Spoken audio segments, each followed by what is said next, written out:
ప్రజలాడు ప్రభైనేసు నామములు అందరు కొందరు దేవుని వాక్యం నుంచి మార్కు సువార్త 6:41 వచ్చింది. అంతటా ఆయన ఆ 5 రొట్టెలు 2 చేపలు పట్టుకొని ఆకాశం వైపు కనులెత్తి ఆశీర్వదించి ఆ రొట్టెలు విరిచి వారికి వడ్డించుటకు తన శిష్యులకు ఇచ్చి ఆ 2 చేపలను అందరికీ పంచిపెట్టాను.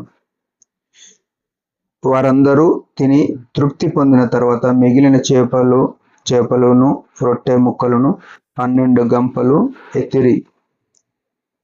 యేసుక్రీస్తు ప్రభు ఎంత అద్భుతకరుడో మనం చాలాసార్లు విస్మరిస్తాం. రక్షింపబడ్డప్పటికీ, సంఘంలో ఉన్నప్పటికీ, విశ్వాసులము అని పిలువబడ్డప్పటికీ ఈ ఔన్నత్యమైన స్థితిని యేసు ప్రభుది మనం విశ్వసించలేకపోతున్నాం. అందుకే లూకా 18 అంటాడు, మనిషి కుమారుడు భూమి మీద వచ్చినప్పుడు మనుషులలో విశ్వాసం కనుగొనునా అని ఉంది. అంత్య దినాల్లో ఉన్నాం కాబట్టి సంఘంలో, పరిశుద్ధుల మధ్యన, సంఘంలో విశ్వాసాల మధ్యన విశ్వాసం అనేది కనబడట్లేదు. ప్రార్థన చేస్తున్నాం అనే మాట మాట్లాడుతున్నారు కానీ ప్రార్థన వలన కార్యం జరగట్లేదు. ఇక్కడ చూస్తే యేసు ప్రభు శిష్యులతో ఏమైంది, ఆయన ప్రసంగం చేస్తున్నప్పుడు కొండ మీద ప్రసంగం జరుగుతుంది. ఆయన ప్రసంగం చేస్తున్నప్పుడు కొండ మీద కాదు, ఇది వేరే స్థలంలో ప్రసంగం జరుగుతున్నప్పుడు ఆయన దగ్గరికి అనేకులు జన సమూహంలో వచ్చినారు. వారికి అప్పటికి 3 రోజులైంది వారు వచ్చి భోజనం చేయడానికి ఏం లేదు, 3 రోజులైంది.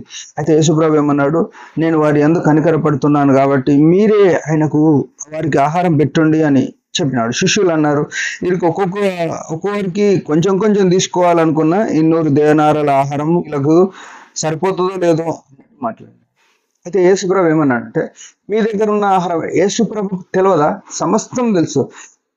అక్కడికి వచ్చిన ఒక చిన్నవాడి దగ్గర 5 రొట్టెలు 2 చేపలు ఉన్నాయనే విషయం యేసుప్రభుకు తెలుసు. అందుకే మీరే ఆహారం పెట్టుడు. అంటే ఇక్కడ గమనిస్తే ఆ చిన్న పిల్లగాడు తనంతట తానే బయటకు రావాలనే ఉద్దేశం కలిగి ఉన్నాడు. యేసుప్రభు అనొచ్చు కదా, ఫలానంతాన ఇన్ని రొట్టెలు ఉన్నాయి తీసుకొని పోండి అని. ఎందుకంటే యేసుప్రభు సమస్తం తెలుసు. అరశకేలు పన్ను కట్టే స్థితి వారి దగ్గరకు వచ్చినప్పుడు ఏరోదు దినంలో యేసుప్రభు పేతురును పిలిచి, సీమోను, నువ్వు సముద్రానికి వెళ్ళు, గాలం వేయి, మొదట వచ్చిన చేప నోరు తెరువు, దాంట్లో 1 షెకేలు ఉంటుంది, నీ కొరకు నా కొరకు పన్ను కట్ట అని చెప్పినాడు.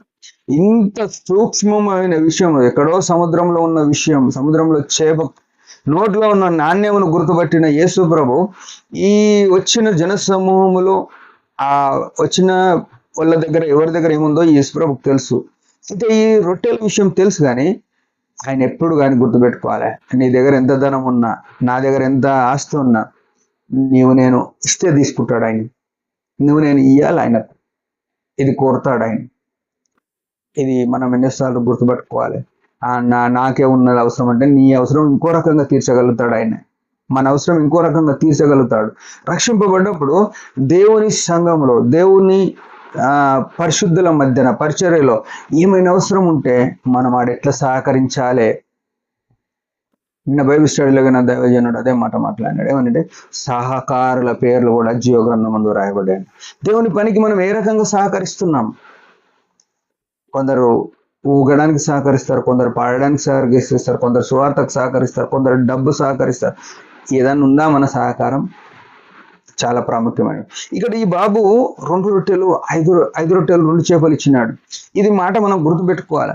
ఇక్కడ 2 రకాలుగా ఆలోచన చేయొచ్చు. ఈ చిన్న బాబు 5 రొట్టెలు 2 చేపలు ఉంటే వాడే తింటుండేనేమో, కానీ యేసు ప్రభు చేతిలో పెడితే 5,000 మంది తినగలిగినారు. ఈ విషయం మనం మర్చిపోదు.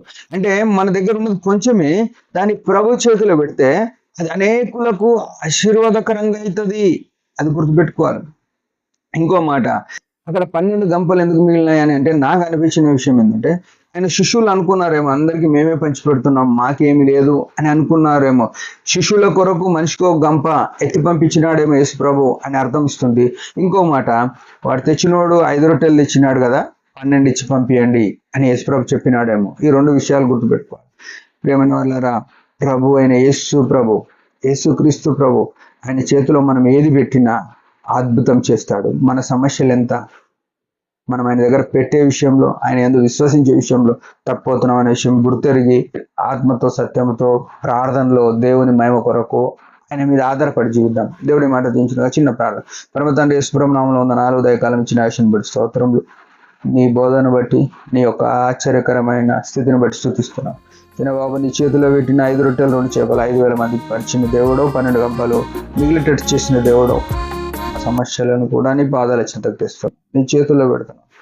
మమ్మల్ని కూడా మార్చమని యేసు నామములో ప్రార్థిస్తున్నాం తండ్రి. ఆమేన్. మీరందరి పరిచయం గురించి భారంగా ప్రార్థన చేయండి. Praise the lord.